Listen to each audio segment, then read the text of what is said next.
Welcome to Finding Certainty with your host and U.S. Army veteran, Patrick Laing. Over the next hour, you'll learn from Patrick and his expert guests how to attract more certainty into your business and your life. Now, here is your host, Patrick Laing.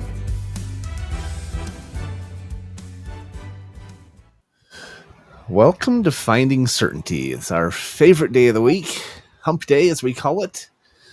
Every Wednesday morning, I get the opportunity to either do a monologue on the first Wednesday of each month or the rest of the month. I get to interview interesting guests who are fantastic examples of creating certainty in their lives and the lives of others. Today, we have a special privilege of meeting with a friend and a colleague, and also one of my business partners here at Certainty Global. He's involved with us at Certainty Management.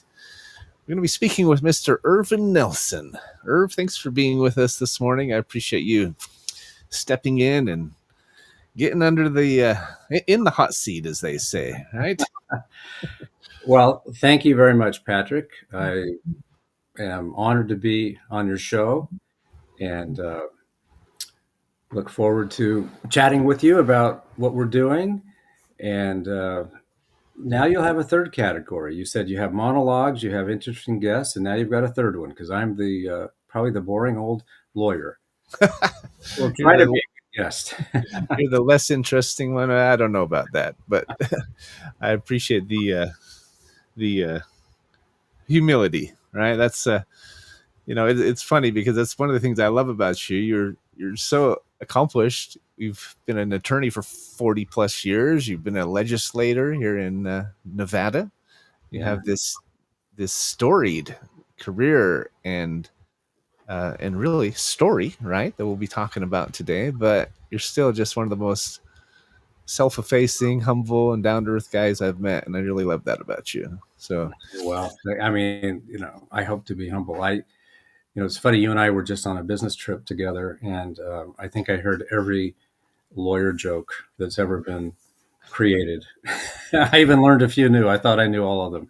The best part was you were the one telling most of them, right? Yeah, I told some of the ones I picked up through the years, and I've dealt with lawyers too, more than most people have. So I have my opinions on good lawyers and bad lawyers also. Yeah, I'm sure you do.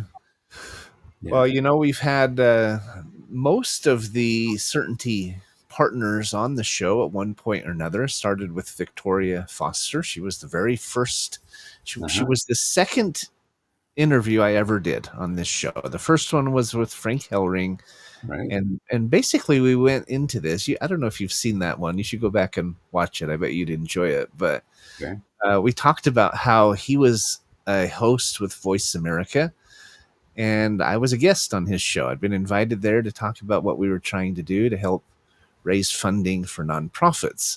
Mm-hmm. And at the end of that show, he said, you'd be really good at this, Patrick. Have you ever considered being on radio, on live radio? And I said, no, but it sounds like fun. And he said, if I could get you an interview with the general manager for Voice America, would you be interested? And I said, yeah, sure. Why not? Well, that was over 3 years ago. It was a 30-minute interview with the GM, Robert Cellino.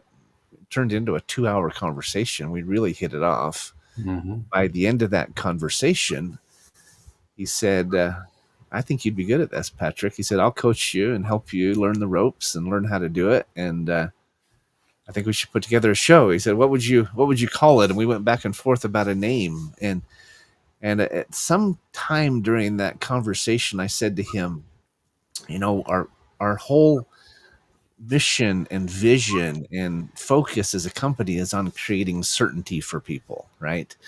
I said, I want to help them find and develop more certainty. And it was Robert who said, that's it. We need to call it Finding Certainty, right? So I'll give him the credit. He's the one who kind of formulated our name, and the rest is history. But good for him. I don't know if I've ever told you this story or not, but during that conversation, he said, what if if you could choose, say, 2 or 3 pillars or platforms or focuses for a show, what would they be? And I said 3 things. I said, I'm sure you'll appreciate, Irv, because they're I think how you do business is from what I've seen in our relationship. The first was, I said, you have to be willing to continue to learn, to continue to evolve and to find certainty, to develop certainty. You have to be willing to change. And that means considering different opinions, different approaches to life, different technologies. You may not always agree, but you have to be open to hearing them. And I said, and secondly, I really believe we need to work together if we want to accomplish this goal, right? This achieve this objective of creating more certainty. We have to be willing to cross over the aisle and work together. And we had this great conversation about how we really have a lot more in common that we differ than what we differ on, and yet the differences are so outspoken, right? You know, we think that's the majority when it really isn't. That's the 5% more often than not. 95% we agree on. We want our schools to be safe, and we want business to go well, and we want our borders to be protected, but we also want to be welcoming. I mean, there's all these things that we agree on, and yet we get lost in the differences, right? And so I said, I think we need to continue to evolve, and we need to work together. And if we can do that, the third goal was we can pay it forward and create these ripple effects, right? We call them. We're seeing in our business, it's more than a ripple effect. It's becoming a snowball effect. It's getting bigger and bigger every year, right? So, Right. and I've seen you, as you and I have talked about your career, your approach to law, your approach to business. I think those principles really kind of define how you do business. You know, you're continuing to grow and learn. You're in your late 60s now, but you've got this new relationship and partnership and this new business and this. You're learning all these new product lines. You're working with us as both a team member and now as a partner. And you know, you could retire and hang up your shoes if you wanted to, but you're like, I'm not done yet. I want to keep learning, right? I want to keep growing, and I love that about you, Irv. And then you most definitely look for ways to work together, and you most definitely look for ways to pay it forward. And so it's been exciting seeing that, that happening, but seeing that in you, um, that is I think a real compliment to you. So, Well, thank you. You're very kind and you're generous. But I think like things attract. I think if you try to be positive and happy and to find solutions or find certainty that help everybody, and it's not a zero sum game where somebody wins everything and someone loses everything. I think if you can find ways that everybody benefits, and like you said, focus on the things that are common ground rather than the small percentage that can lead to contention, everybody's happier. And I've seen that in both my careers, really. As a lawyer, depending on what type of law you're practicing, obviously there can be contention. The legal theory, which we inherited from England, called the common law, to a large extent is an adversarial based system where each side has a lawyer, which is an advocate, to champion his or her cause, and the judge is in the middle, or the jury.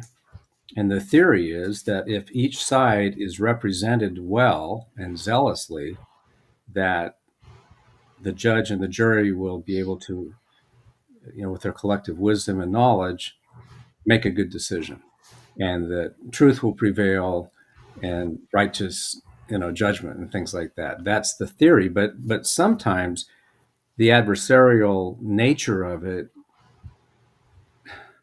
almost makes decision making difficult. Although that's actually why a lot of cases settle. If you're into court cases, what we call litigation, which is lawsuits, sometimes people are really gung ho about starting a lawsuit, and the lawyers will tell them, remember the goal here is to resolve this dispute if we can. Yeah, it's not just to damage the other person or hurt the other person. It's to it's to achieve enforce some it. sort of mutually agreed upon settlement.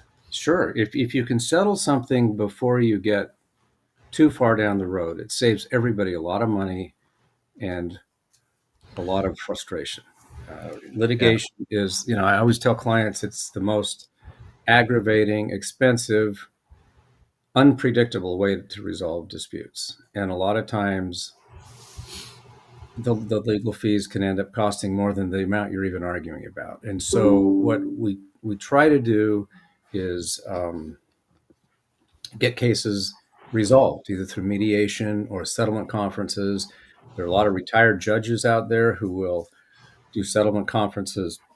Mhm. And I've settled a number of cases that way, and that's a better way to do it. And then, of course, I've in my political career, you see the same thing. You see partisanship, and sometimes partisanship becomes a real stumbling block to getting things accomplished. I was in the Nevada legislature up in Carson City, but it's the same on the federal level.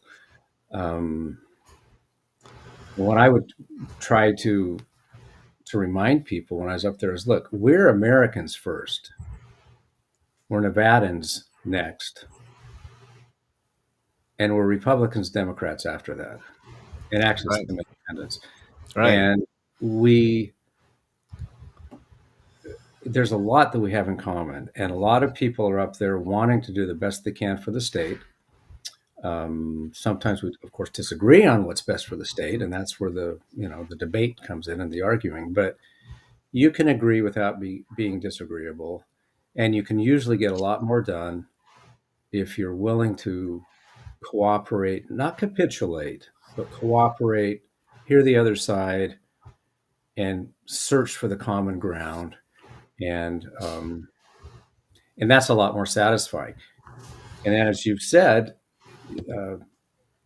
I've been practicing law for about 42 years now, and I've enjoyed most of it. Every once in a while, there have been some not so enjoyable moments.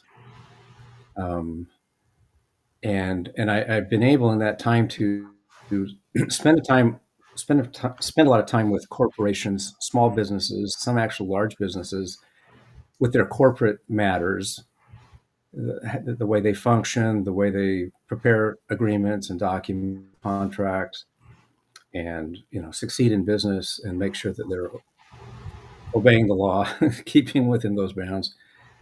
Right. And one thing that I was attracted to when I learned about you and certainty is it's a way that I can help businesses and individuals do better financially and have more stability, and take some of the skills I've learned as a lawyer and bring them to this new arena. So it is kind of a new chapter in my life, and I enjoy it. I've still got a few legal cases I'm wrapping up for some longtime clients.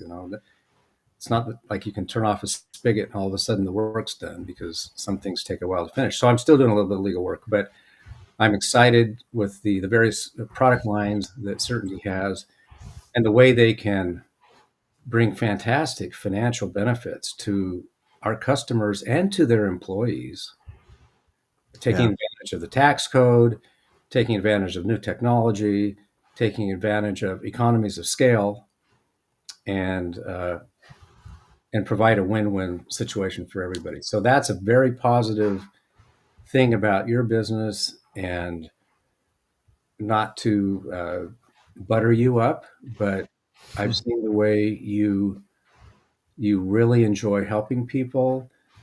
And some of the programs we do for, like veterans and helping people get their student loans reduced and resolved, and saving energy and all these other things. Yeah, we make some money. We all have to live. But a lot of them, we make very little or zero. people probably don't know that, but some of the things we offer are really basically charitable things. And Yeah. that's a great thing. And we can earn a good living too. So it's just a very, very high class operation, and I'm honored to be part of it. I appreciate that. I want to get into a little bit of your story. Before we go into more detail on this topic, and you hit on a topic I would really like to unpack, if you will, during the interview today, and that is how to create a win-win outcome. Hopefully, whether it's in legal proceedings, whether it's in relationships, whether it's in politics, right? How do we try to find common ground and find enough mutual benefit, if you will, that we can come out of whatever situation it is. And I think there's specific steps to doing that. I'd like to talk about that. But before we go there, I always share two reasons why I've invited this specific guest. One, because Irv is a new member of the team, and I think it's interesting hearing feedback and perspectives from someone who's newer to the team, because it differs a little bit from someone who's been here from the start. And so I wanted to get your thoughts on that. I really appreciate what you've shared. We'll get into that a little bit more, because it does illustrate principles of certainty when we're building something. Secondly, this conversation about how do we work through sometimes difficult dealings, misunderstandings, different objectives, maybe different backgrounds, et cetera, Mm-hmm. to come out to a mutually beneficial outcome. And so, but before we go there, let's go down a little bit down memory lane. Tell us where you grew up and kind of how you became the lawyer extraordinaire that you now are. Well, I don't know about that, but well, I moved to Las Vegas when I was 3 years old, and So just a couple years ago. yeah, just a few decades ago, more than half a century ago, and my father was from Utah. My mother was from a ranch in Wyoming, and he got out of medical school and did an internship in Salt Lake City as a brand new doctor. That's the way they used to do it back then for family practitioners. They would do a 1 year internship, and at the end of that, he was looking for a job, and there were two jobs on the board. One was in Vernal, Utah, which is on the east side of the state, and one was in Little town. Little towns where they have the dinosaurs and all that. Yep, been there And many times. yeah, and so I could have been raised in Vernal. But my parents came down to Las Vegas. They actually had some relatives down here, and they liked it. And this was back in 1958, 59. Small town, very Much small. smaller. Yeah. And they decided to come to Las Vegas. So that's how I got here. So I was raised here in Las Vegas, other than for a short stint, my father went back and specialized in ophthalmology, which is eye surgery. So during the time I was in junior high school, we moved to Alabama. So I had that experience living in the deep South for 3 years. Wow. He did his residency there, and then we came back, and I went to high school here. And so I've been here most of my life, went out of town for college and law school. But Well, moving to Alabama, Irv, that's kind of like going to a foreign country. yeah, it was. That was the Right. first foreign language I learned was Southern. Southern. And, they always accused me of being a Yankee, and that was not a compliment. And I would say, "What do you mean a Yankee? I'm from Nevada. Nevada wasn't even in the Civil War. I'm not from New York. I'm a Westerner." And That's but funny. but I loved that. It was a great experience. The people were so wonderful and polite, at least the ones I knew. And then, like I said, came back to Las Vegas and then raised my family here. Which And high school did you go to? I went to Clark High School, Okay. which And is then to BYU for college, or went to BYU BYU for Provo? Yeah. undergrad up in Provo, Utah. Which is where my parents had gone and had met. And I was going to follow in my father's footsteps and be a physician and a surgeon until I went into a surgery, a compound fracture of a femur. And when they started pounding on those bones and pounding steel rods into them as hard as they could, and I realized this surgery is not a delicate little thing. And I I don't know, the blood just kind of turned me off. Not for me. Maybe it was all the calculus you have to take too. And I'd always been interested in history and in political science and things like that. So See, that's interesting. You almost went into a medical field, or I didn't know that. Because I almost went into physical therapy. I was recruited to be in the Army when I was 17. Right, I was a recruiter, got me and my friend both to join, and we didn't really want to get shot at. We didn't want to shoot people, so we both joined the 328th General Hospital up in Salt Lake City. And worked as physical therapy technicians because I thought, physical therapy, that'd be a good career. But I dealt with so many, just situations I didn't enjoy. I mean, whether it was a fecal accident or someone with gangrene or I had a few older patients who passed away that I really cared about, and I definitely wasn't very good at the non-transmission goal, right? Or non what do they call it? Transference, right? I was really attached to them when they passed. That was hard. Yeah. I spent 4 years in physical therapy with the Army, and at the end, I decided it was not for me. Right. So, anyway. So, and isn't that how it is in life? In fact, I've told some of my children this, that wanting to know what they should be when they grow up. And I'd say, try 3 or 4 different things and find out what you're good at and what you enjoy. And it may be different than you expect. I agree with that. Yeah. I tell my kids the same thing. Yeah. And so I, now, did you do law school and your undergrad at BYU, or did you go somewhere else for? No, I did. I got married right before my senior year, and no, actually before my junior year, I guess, and decided I better get serious about finishing up and getting a degree and being able to support a family. And my wife was very supportive. We were both in school together, and I realized that I had taken a lot of political science classes just because I was interested in them. It had not been my major. And then once I decided I'd go to law school, I went and talked to a counselor, and the counselor said, look, why don't you change your major to political science? You can be done in a year because you've already got so much. So that's kind of what I did. And I thought about going out of state to law school and was admitted to some other law schools. But we liked Provo, and my wife had a year of school left. And so we decided to stay there so she could finish up. And so I went to law school there, and I enjoyed law school. Other than being poor, it was a lot of fun, learning a lot of history and legal theory and all that. It was very enjoyable for me. It was a lot of work, but it wasn't arduous at all for me. And then I, you graduate from law school, and then you've got a million things you can do. You can go work for the government. You can go work for a law firm. You could try to, eventually become a judge. You can become hired by a company to become what they call in-house counsel, which means you're basically a full-time lawyer for them. You become an employee for big clients, and they have all these different things you can do. And I bounced around a little bit, and was with some law firms. And it's interesting. Law is kind of like medicine now.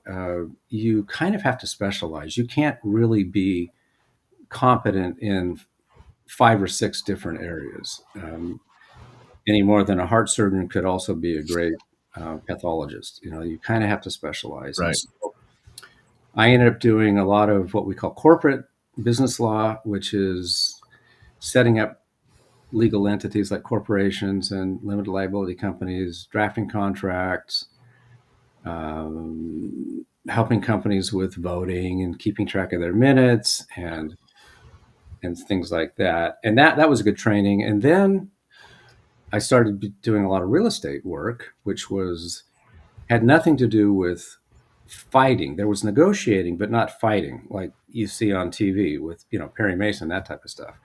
Right. And I enjoyed that. You would negotiate deals either representing a buyer or a seller or a lender, and then they weren't contentious though. No, they weren't contentious. I mean, there could be some heavy negotiating going on, and did a lot of what we call due diligence, particularly if you represented a buyer. You want to know everything you can about the land. You look at the title report. You look at all the deeds. You look to make sure there's no environmental hazards on the land and all these things before you advise your client to, go ahead and buy it. And I did that for over 20 years and enjoyed that. And then the economy changed. In 2007, 2008, anybody who was here in Las Vegas knows what happened. The economy really took a nosedive. Interest rates went up, and all of a sudden people aren't buying land anymore. And I'm a real estate lawyer, and my biggest client said, "Thank you very much. We're not going to buy any more land for a while." So then you kind of have to retool a little bit, like most people do throughout their lives.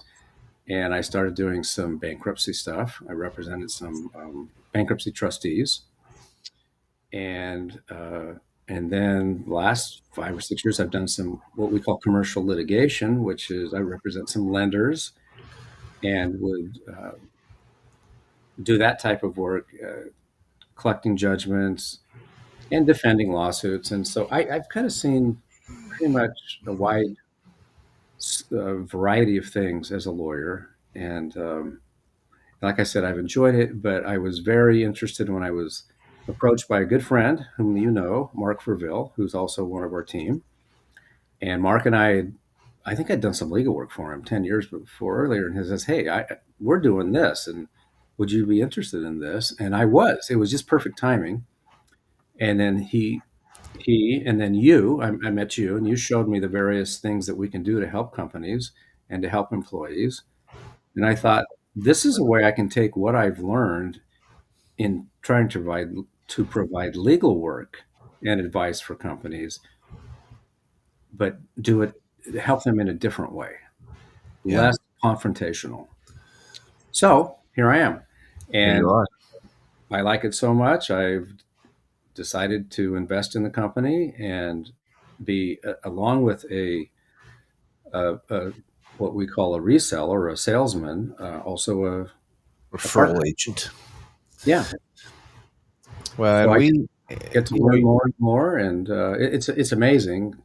I know I'm not on here to sell our products, but some of the things we have that we can offer for like making energy more efficient on a very, very large scale, like these AI data centers, or helping companies provide more benefits to their employees, wellness programs and things like that at no cost because of the tax savings, and actually paying money back to the employer and the employee.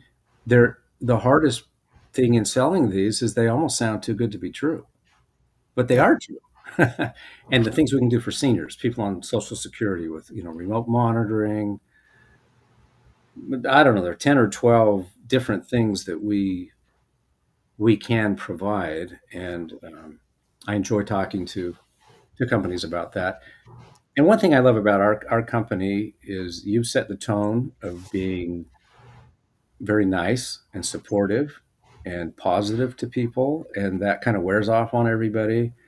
And I never wake up in the morning thinking, "Oh, gee, I got to go to work today," or "I got to deal with this person," because everybody, we all have our own personalities, but everybody's delightful. And I'm very, very happy about that. Well, when I talked about the pillars I wanted to accomplish with this show, they're really the same pillars or focuses that I wanted to achieve with this company. And that was to continue to grow and learn and figure out ways we can be of value. We can create more certainty. Now, we decided the best way to do that was through improving profitability. We always say we help our clients to make more and to keep more, and we also encourage them to give more. Right. I think that's the third leg of that stool, right? If you're not doing something to pay it forward, to give back, I think you're missing a really critical element of any endeavor. And then the second is we work together, right? We have these joint ventures, these partnerships with vendors all over the country. 10 divisions now, right? We started with one product, and now we have dozens of different ways that we can help our clients to do just that, to make more and to keep more. And I'm really enjoying it. And now we're seeing this snowball effect occurring right before our eyes. And so it's very gratifying seeing it all come together. It's a lot of work. Building a positive thing. And, yesterday you and I were in California visiting one of our vendors, our partners. And not to embarrass you, but one thing he said to us, to you, particularly you and Andy, who's another one of our partners, he said, "Thank you so much for doing what you say you will do. It is so refreshing." Remember when Bill said that to us? Yeah. And we enjoy working with Certainty because we know you guys are going to hold up your end of the deal.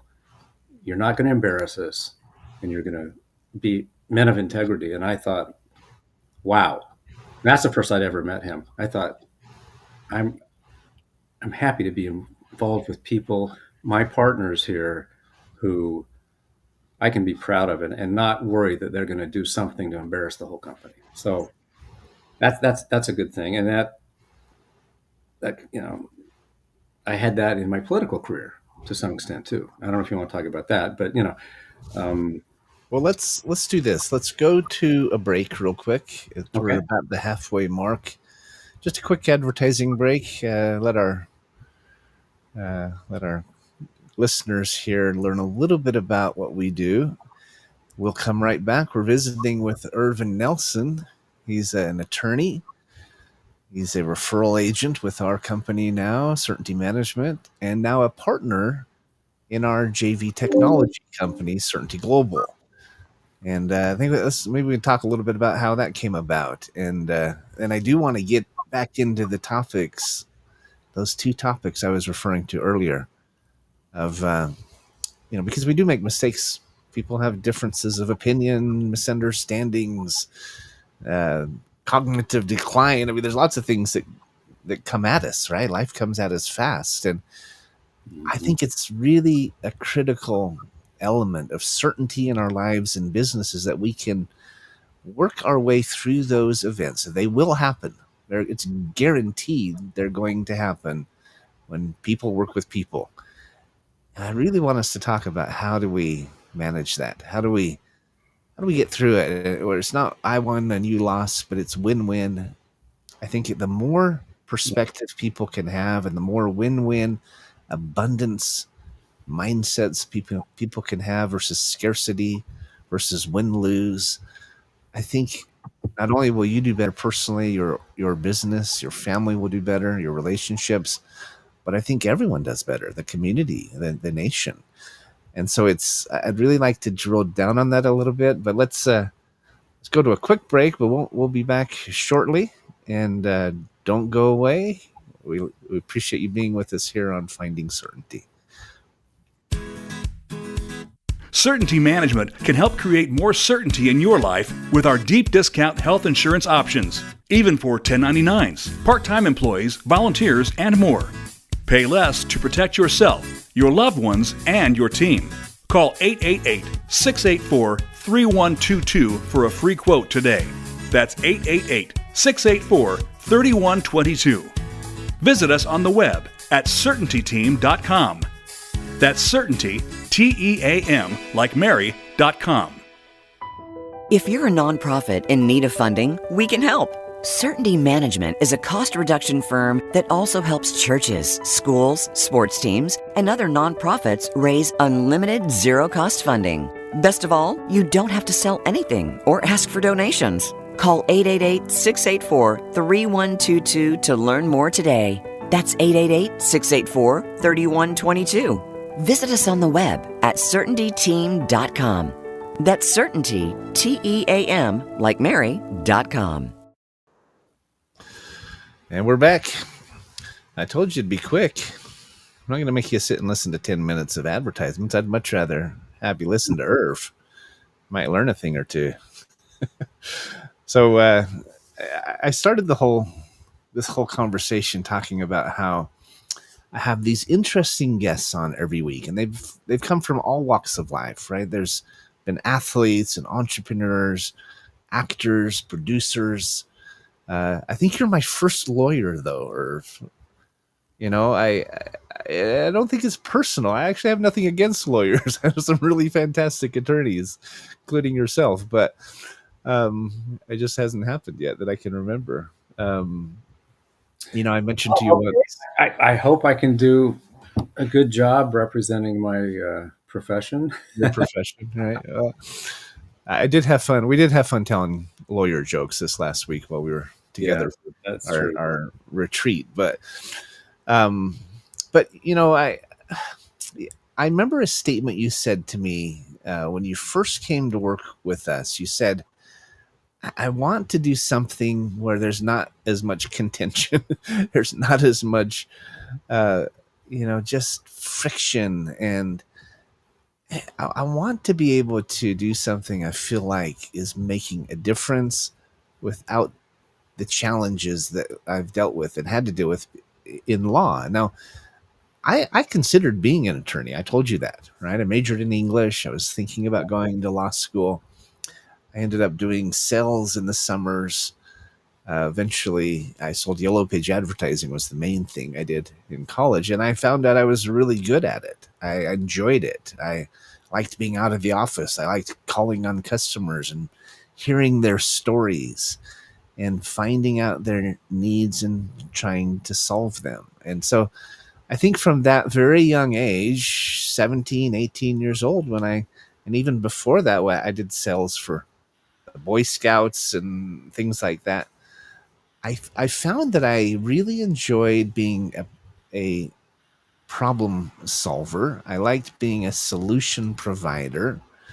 I liked trying to find ways to bless those with whom I worked and to pay it forward, as I say, and create these reciprocal interactions. Our very first show here on Finding Certainty, I mentioned because Frank Hellring invited me to be a host, I invited him back to be my first guest. And we talked about how the whole show came about. And then we talked about his favorite word, his favorite principle, which I completely concur with, and that is reciprocity. Well, I think that if you can approach any dealing, any interaction, any relationship with a reciprocal mindset, how can I help you and you can help me? How can we meet in the middle? Now, that's hard to do sometimes when there's a legal proceeding and there's emotion involved and someone may feel slighted or taken advantage of, or maybe they were slighted or taken advantage of. Yeah.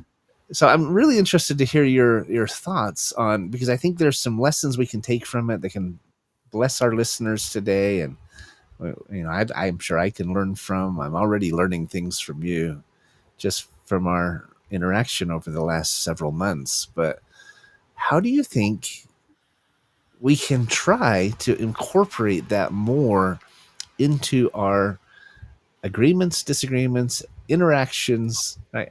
What's the secret, or is there one? I think that trying to find empathy and put yourself in the shoes of the other side is very helpful. And try to be objective and it is helpful both in all aspects of life. As a lawyer, as a politician, as a salesman, I'm sure, Patrick, you're a very successful salesman. You have been for decades. You think, okay, what is this person on the other side of the desk thinking? What is his or her most important point? And how can I fulfill their needs?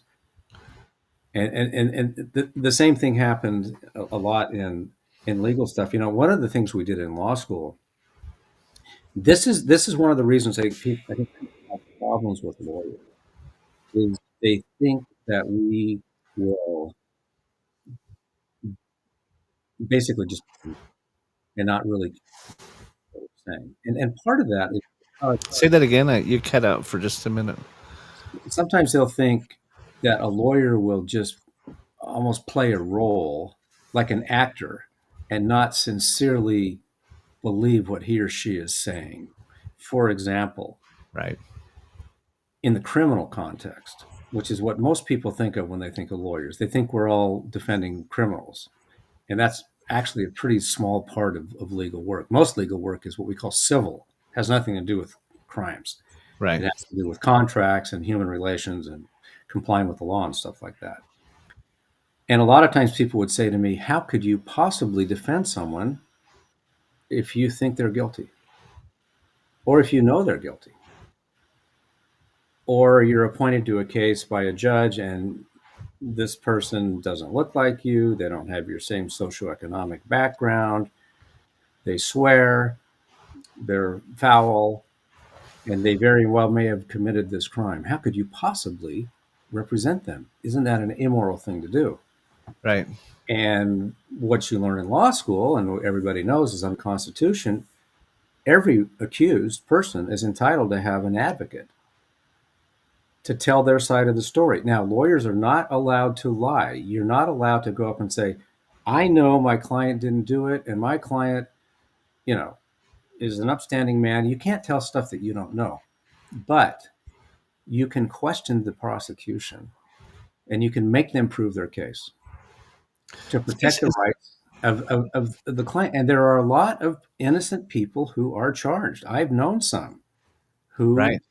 were charged with things, and later it comes out somebody was lying or it was a mistaken identity. And so that's Look, one of the things. if I can interject, Irv, I see to your point, I see a good attorney as being you say an advocate, and that is absolutely what they're doing.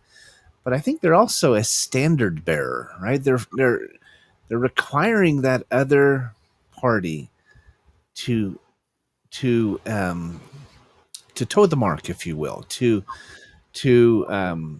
raise the bar, to make sure that they have done their due diligence, they've proven their case indefatigably or to the best of their ability. And I think it's just like they say, a rising tide raises all boats, right? Mhm. If you have a good defense attorney, it forces prosecution to be good at what they do. Right. And if you don't, then they could be, they can do half-baked jobs and people will get hurt in the process. Well, yeah, that's true. And, sometimes prosecutors, and I'm not casting aspersions on anyone in particular or even our state, but some prosecutors are very concerned about their ratio of wins. Yeah. And they may be so concerned about that they forget about potentially the rights of the defendants. Prosecutors have a duty to turn over all the evidence to the defense lawyer, even if it's what's called exculpatory, even if it's evidence that would help the defendant. Right. They have a duty to turn that over. Sometimes that doesn't happen. Well, sometimes it doesn't happen. And,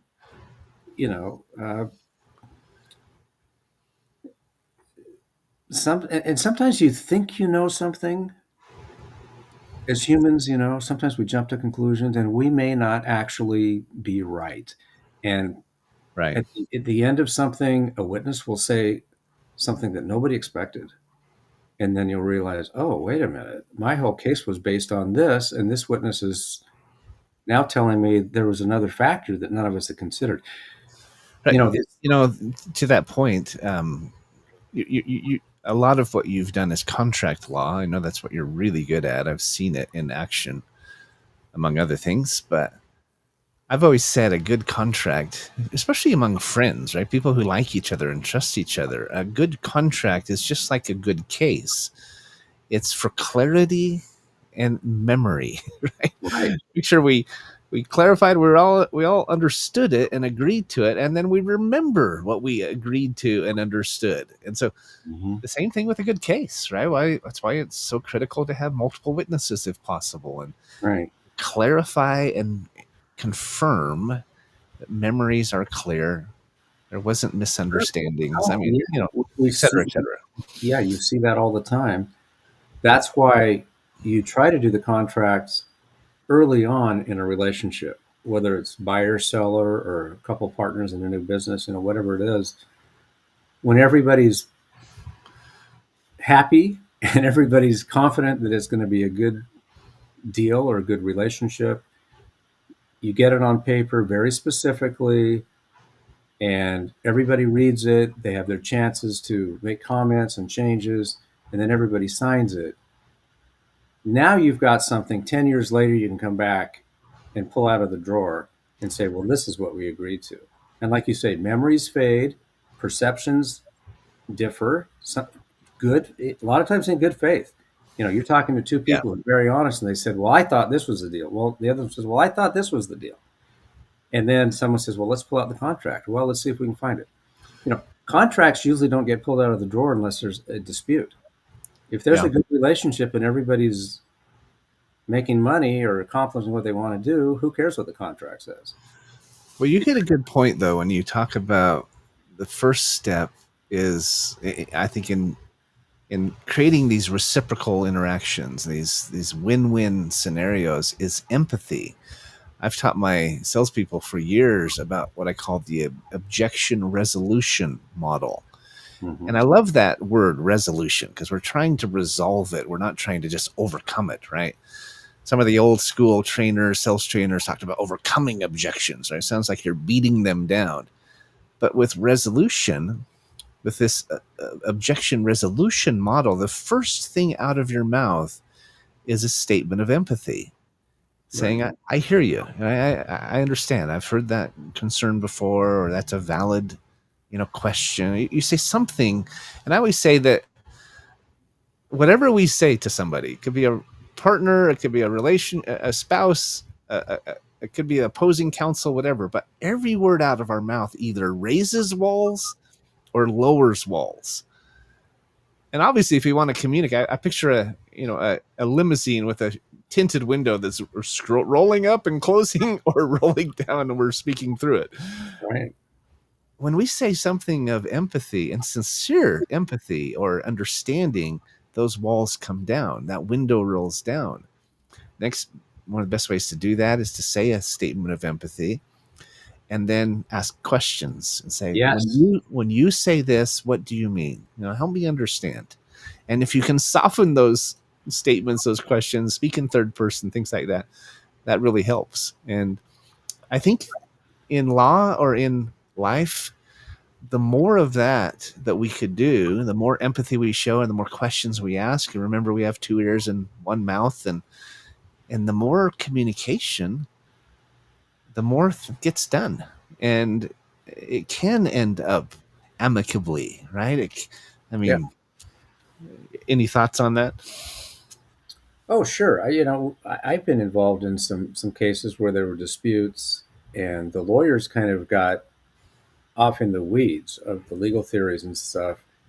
And then when they sat down in a settlement conference and got the clients talking to a neutral third party, you'd realize that all this person really wants is an apology.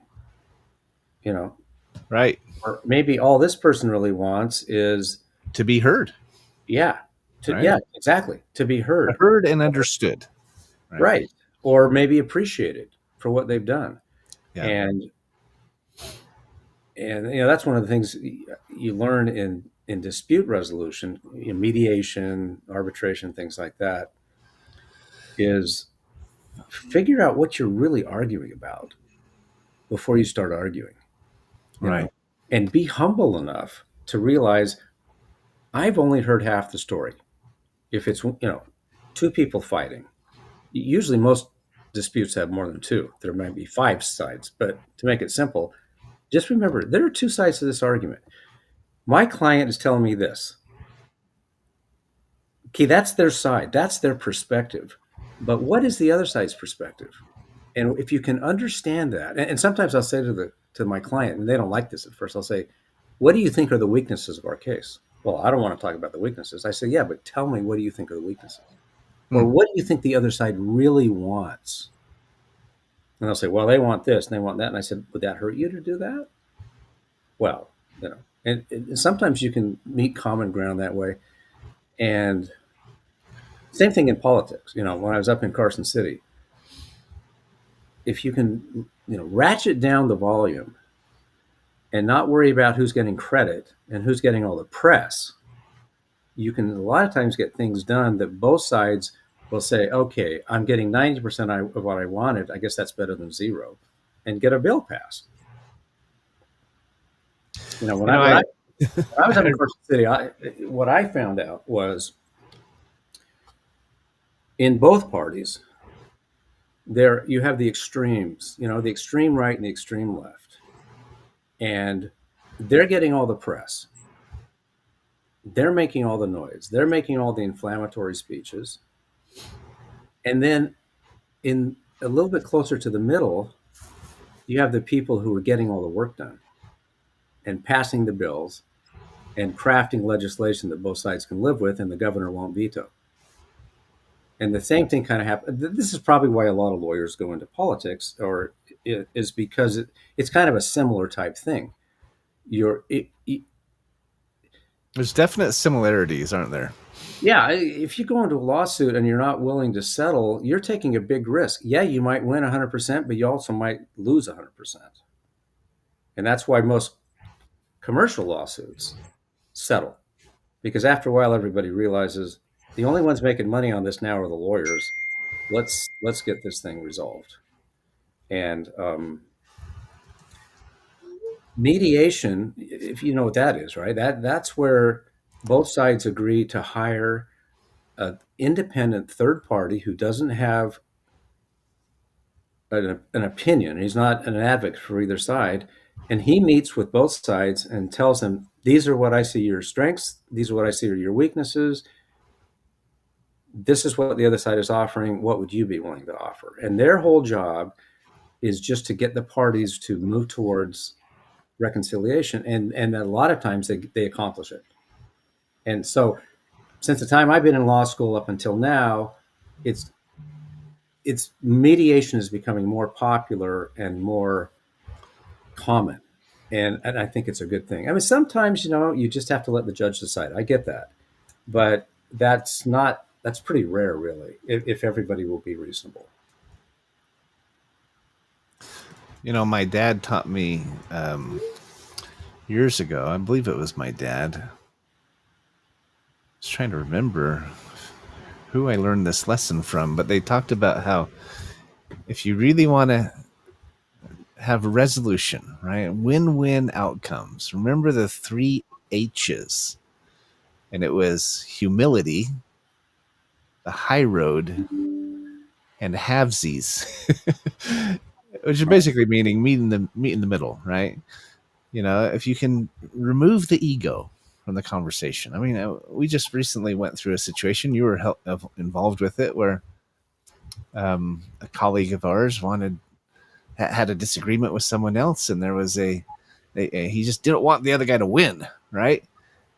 And that should be the last thing. That should not be. It should not even be a consideration, because when ego gets in the way, nothing gets accomplished. So that humility is a critical piece. The high road is just trying to say, how can I do the honorable thing? That's another good H word, right? The noble thing, the honest thing. There's another good H word. But take the high road, right? Because it will come back to you tenfold. People remember how you treated them. They remember when you take the high road. Yeah.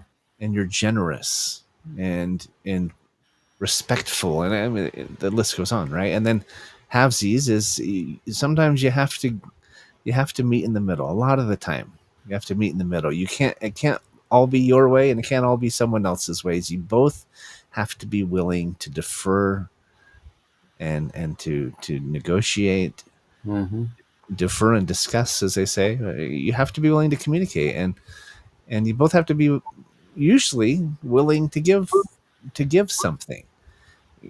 nobody wants to be taken advantage of, and it can't be all one side or the other. Right. It doesn't seem like rocket science to me, but a lot of people struggle with it. I know. Well, And I might add a fourth H, and that would be hill. Which hill are you going to die on? There yeah, are some things, like when I was in the legislature, there were some issues that I would not budge on at all because to me they were moral absolutes. hmm But most things are not that way. There are a few things where I would say, no, I'm never going to vote for that. I think it's immoral. I don't care what you say. That's it. But if it's policies or how much money is going to go into a program or something like that, those aren't moral issues, generally speaking. And right. you can compromise. Compromise should not be a dirty word. It doesn't mean you're giving up or capitulating. It means if you want to get a bill passed and get the governor to sign it, you're not going to get something that is 100% favorable to you, generally Yeah. speaking. You have 63 legislators up there, you have hundreds of staff who work for the government, and then you have the governor. And unless everybody feels like they're getting something, it's not going to pass. It's got to be. It's got to be middle ground. It's And, got and to be win-win. some of my closest friends to this day were in the other party when I was in the legislature. I was up there as one party, but some of my closest friends I didn't really agree with on a lot of things politically.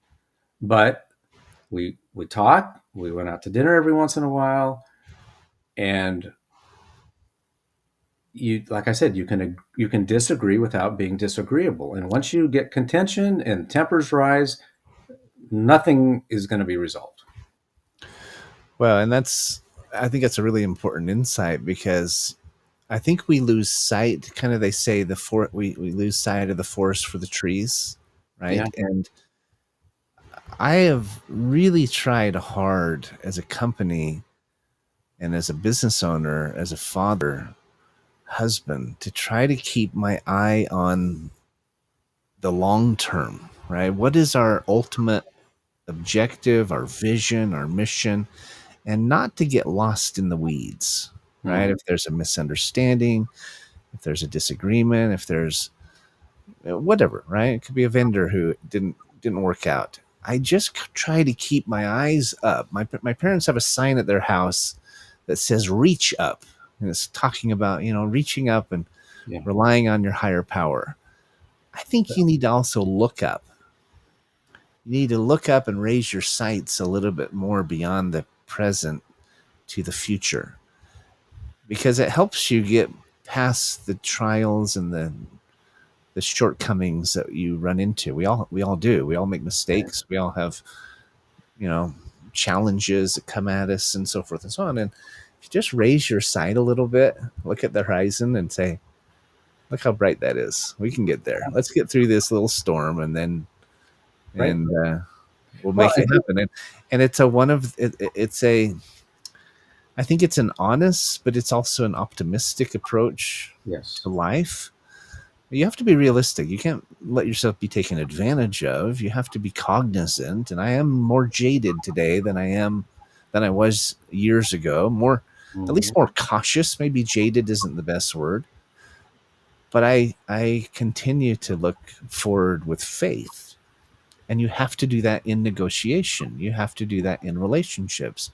You have to remove that ego, take the high road. Say, my mom used to always say, don't do you want to win this battle or lose the war, right? And Right. And these principles apply, like you said, in relationships, marriages, 100%. parenting, church situations, sports, everything. And, one religious leader said sometimes the fact that you're contending is more important than the issue you're discussing. Yeah. Treat people with respect, even if you disagree. Yeah. I agree, but we are up against our hour. But Okay. I told you it'd go by faster. It's always It's amazing.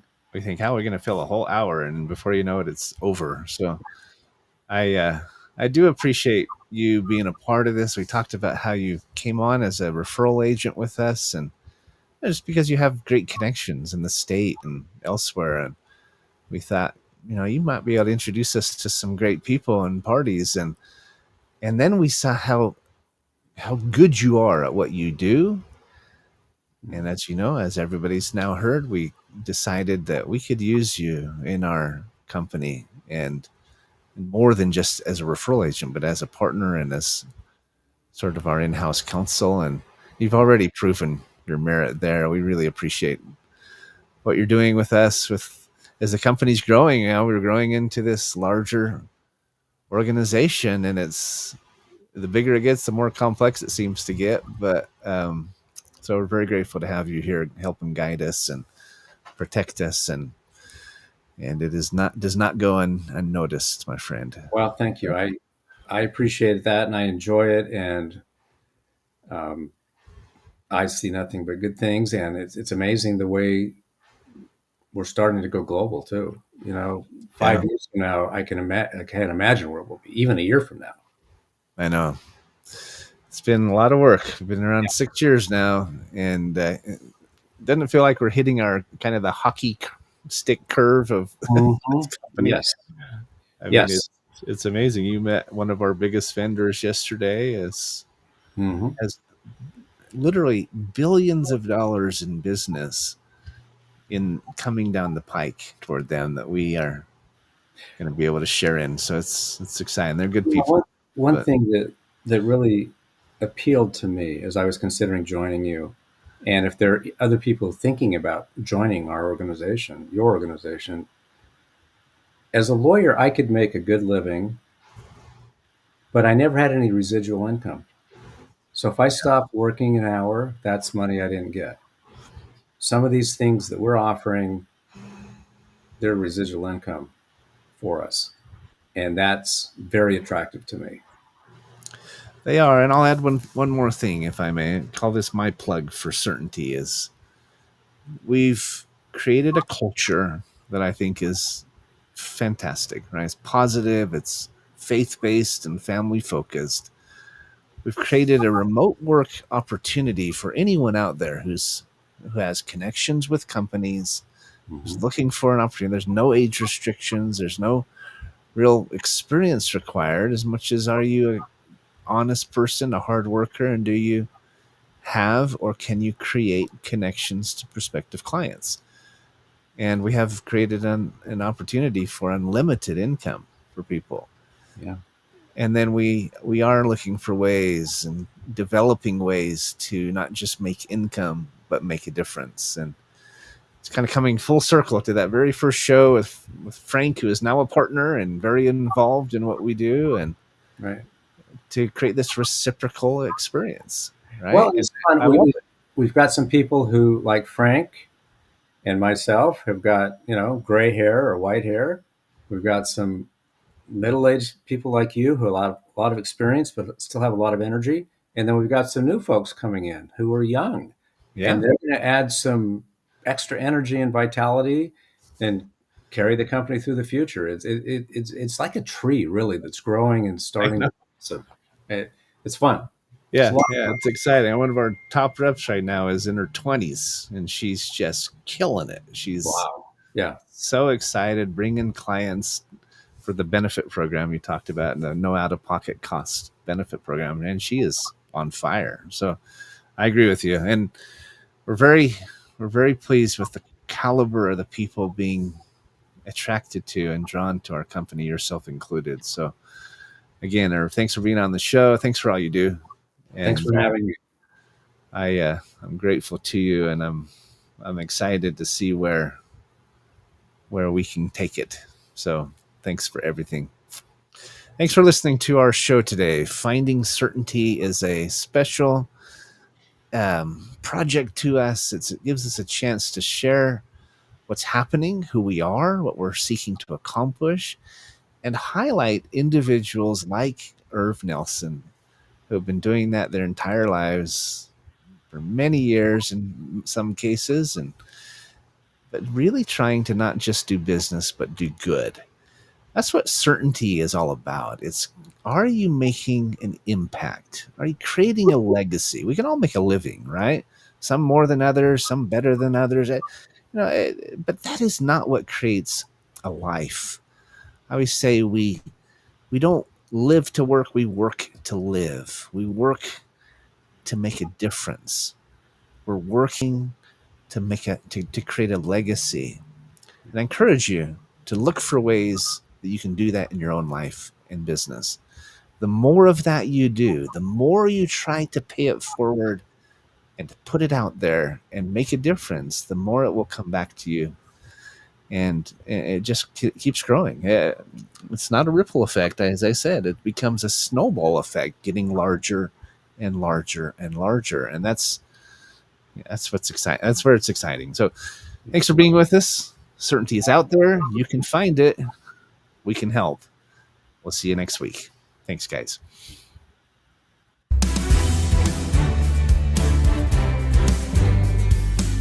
Thanks for tuning into today's episode of Finding Certainty. We hope you've gained some more insight into how to create more certainty in your own business or nonprofit. Join us next week for another taste of the Certainty Experience. Until then, we wish you greater certainty in all that you do.